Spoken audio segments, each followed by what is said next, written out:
shot him. He's on the ground. Now he enters the room and pushes the 2 women back. I listened to your interview with the other guy the other day.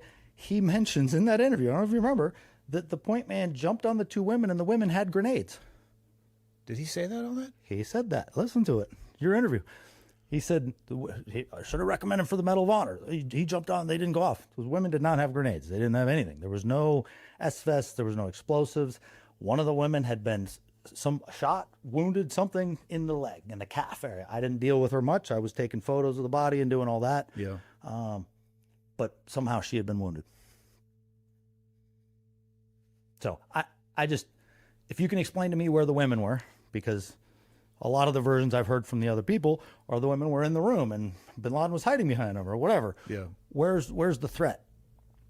The rules of engagement. Where's the gun? I know they eventually found one in the room, but it was in the troop chief found SSE. Yeah. Above the door on a shelf. Bin Laden standing in the doorway, right? Above the shelf, troop leader found an AK 5 minutes into the search. So where's the threat for the rules of engagement to enter the, if you entered the room, saw him face to face, where's the gun?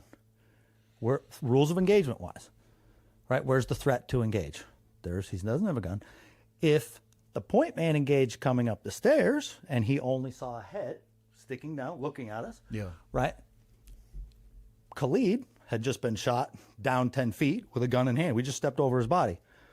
We're both going to assume that the next head popping out further up the stairs probably has a gun or the device to clack or a grenade or something. I would agree. That's so the justified. point man, within the rules of engagement, the point man took shots.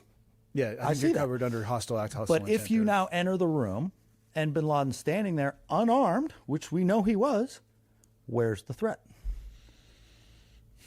Per rules of engagement. I don't have answers to those questions. I don't either. I'm just saying, I always go back to what I saw, what we talked about in the AAR, right? Yeah. The point man talks through his actions. Nobody counters those, right? Nobody saw anything different to counter it, unless you're telling me, and you did the interview where somebody said they had not told the 100% truth or whatever. Okay, that's on them. I don't know anything about that. Yeah. I've certainly never done a debrief where you don't tell the whole truth because you've got enough people around who saw other pieces. They're going to bring it up. So nobody brought up in the debrief, nobody mentioned anything about a second train. Nobody mentioned anything about a delay. Nobody mentioned any of that in the audio recorded debrief. We have our debrief. Thought it was fine. Come back to the States, and all of a sudden the story had changed. And now you have other people stepping out in front of this other narrative